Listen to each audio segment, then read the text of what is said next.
Be with you. Hello, Detroit. You've won my heart. Your renaissance and waterfronts give you a flair of your own. Irresistible you. Hug and kissable you. You're alive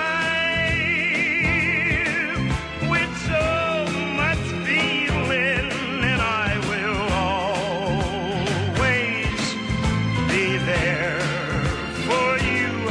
I will say a little prayer for you, and I will always care for you. Hello, Detroit. You've touched my soul.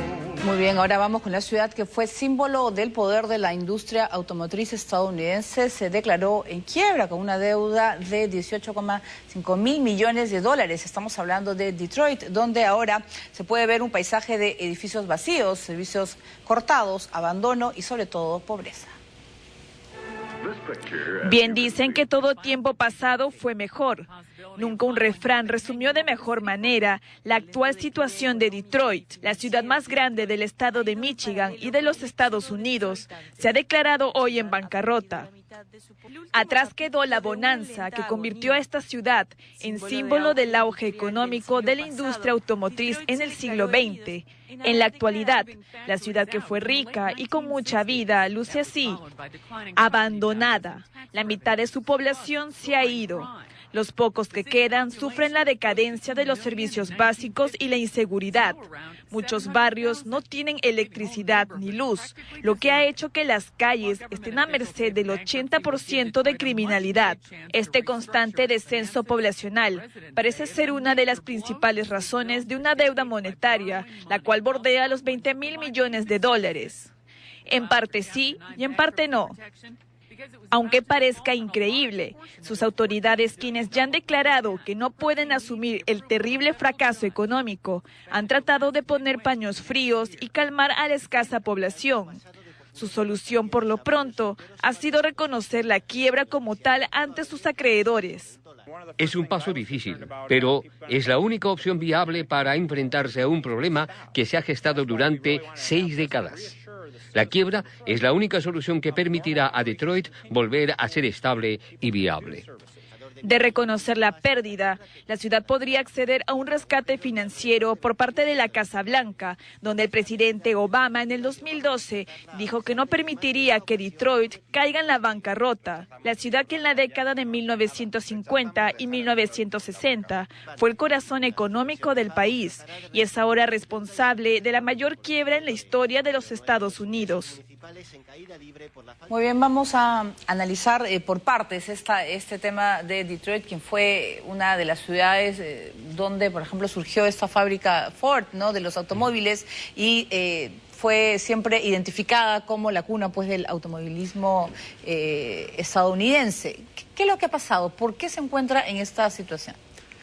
A ver, parece haber 2 o hasta 3 problemas aquí. El primero es que esta fue una ciudad que siempre dependió de una única actividad económica, que era la industria automotriz. De hecho, la ciudad crece, empieza el siglo XX con unos 400.000 habitantes y llega a tener hasta 2 millones de habitantes. Ajá. En el periodo de auge de la industria automotriz. 2 de las 3 grandes compañías automotrices estadounidenses, Ford y Chrysler, tenían su matriz en Detroit.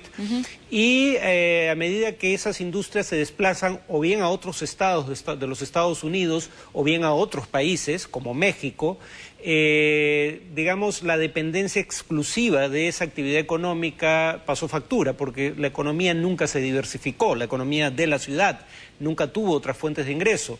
Cuando se va a la industria automotriz, además hay un fenómeno paralelo, y es que la clase media profesional, sobre todo blanca, empieza a moverse a suburbios que no son parte de la ciudad. Y deja de pagar impuestos en la ciudad.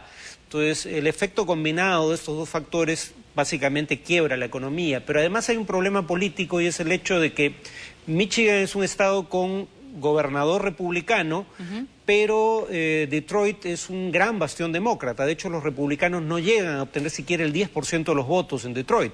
Entonces, lo que ha ocurrido aquí es que el gobernador ha actuado por encima de la autoridad local, del alcalde de Detroit, que es demócrata, y ha nombrado un individuo que supuestamente iba a ser un administrador de emergencia, que es el que ha terminado declarando la bancarrota.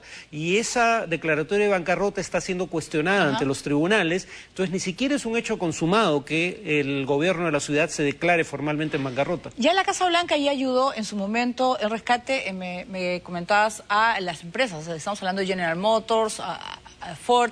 ¿Podría ser posible que ayude a la ciudad de Detroit? Sí, aunque no lo ha hecho en otros casos, porque Detroit es el caso extremo, pero no es el único caso de una ciudad en una situación de gran falencia económica, ¿no? Entonces no lo ha hecho en el pasado. No está claro por qué lo haría solamente por Detroit. En todo caso, cuando ayudó a la empresa automotriz a inicios de la primera gestión de Obama, esa empresa ya no estaba en lo esencial afincada en Detroit. Claro, pero estamos viendo pues imágenes de viviendas abandonadas. ¿Es posible también repotenciar la vida ahí? O sea, también yo creo que podría ser una oportunidad, no sé, para los migrantes, para las personas de origen latinoamericano, quizás que quisieran iniciar una nueva vida y ver la manera de diversificar las actividades, ¿no? Eso es lo que algunos alegan, ¿no? Que hay quienes dicen que en Estados Unidos faltan inmigrantes, no sobran.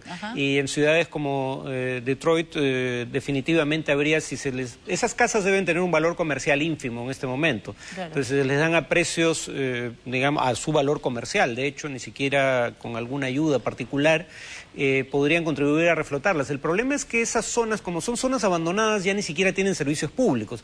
Ya no hay alumbrado público en las noches la mayor parte del tiempo. Entonces tendría que ser parte de un paquete de renovación urbana, porque ¿quién va a querer vivir? Aunque podría haber gente que quiera hacerlo de cualquier manera, pero es difícil pensar que haya gente que quiera vivir en zonas de la ciudad que están abandonadas, donde por ende campea la violencia delincuencial, donde toma al menos una hora para que llegue la policía cuando es llamada por algún problema de un caso de delito flagrante, donde no hay alumbrado público. Digamos, tendría que haber una solución integral, pero en todo caso hay barrios enteros que han sido abandonados y hay gente que no tiene vivienda en otras partes del país. El punto es en qué trabajarían también, ¿no?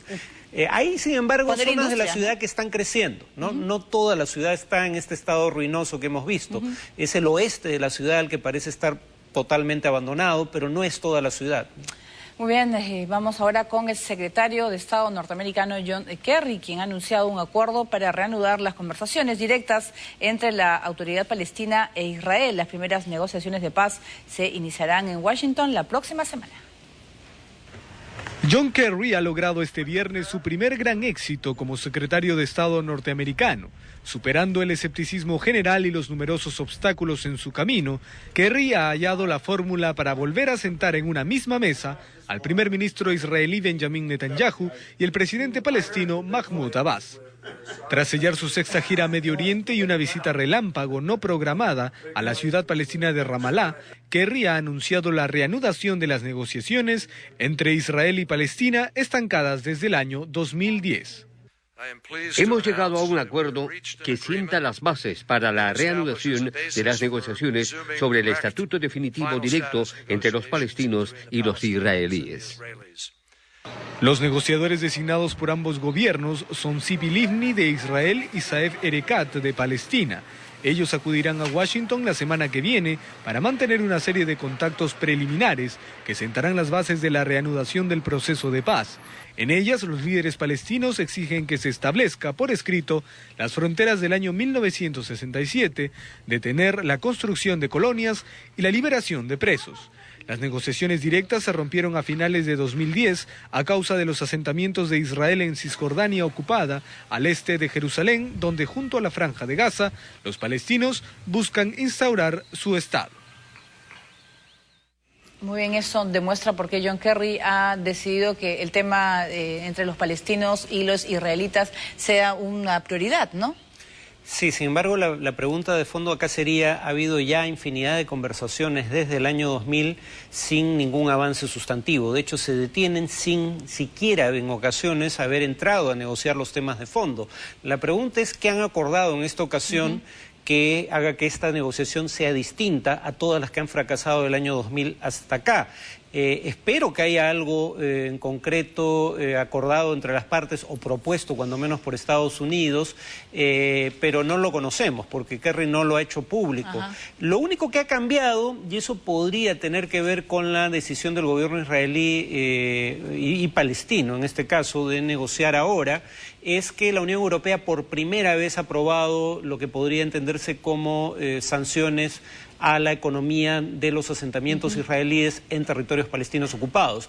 La Unión Europea, como Estados Unidos, siempre ha dicho que esos son territorios ocupados, territorios palestinos ocupados militarmente por Israel, y que los asentamientos en ellos son ilegales, pero ni Estados Unidos ni Europa habían tomado una acción específica en la materia. Ahora la Unión Europea ha establecido que no va a haber ningún programa de cooperación con entidades que estén afincadas en territorios ocupados o tengan fuertes vínculos con los territorios ocupados. Tal vez eso sea un factor positivo que ayude a entender esto.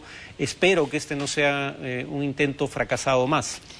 Bien, vamos ahora a España. Miles de personas han marchado protestando contra la corrupción y pidiendo la dimisión del jefe de gobierno, Mariano Rajoy. Manifestantes se concentraron en Madrid y Valencia para exigir la dimisión del presidente Mariano Rajoy, a quien además le exigen explicaciones sobre delitos de corrupción de los que se le acusa.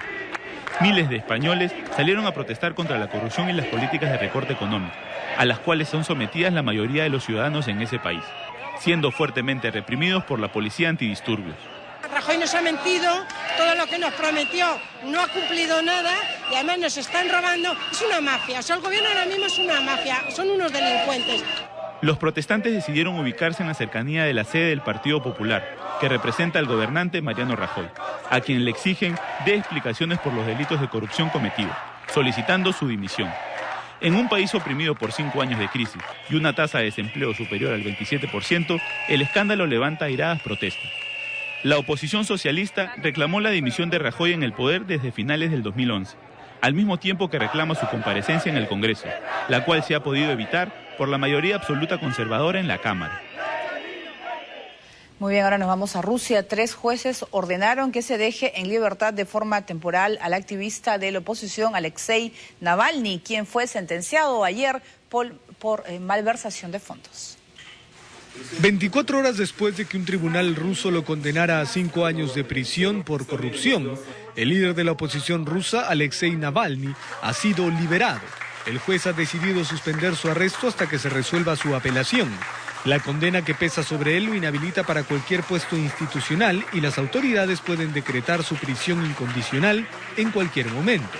Navalny está inscrito como candidato a la alcaldía de Moscú. Yo no soy una mascota, un gato o un perrito, al que primero eliminaron de la carrera electoral, diciendo que no iba a participar, y luego decidir que me iban a dejar libre para presentarme un mes en las elecciones. Las elecciones municipales en Moscú son en septiembre y las sucesivas apelaciones de Navalny pueden prolongarse más allá, así que su futuro político es incierto. El propio Navalny había admitido varias veces que con un veredicto de culpabilidad, su campaña electoral se vería truncada, pues sus movimientos estarían en manos de las autoridades. Bien, hacemos una nueva pausa en el programa y vamos a regresar con mucho más información. Entre ellas vamos a conocer al sacerdote español a cargo de la reforma del Vaticano, Lucio Ángel Vallejo. También vamos a conocer una historia increíble. Una joven de 24 años es condenada luego de presentar una denuncia por violación. Volvemos.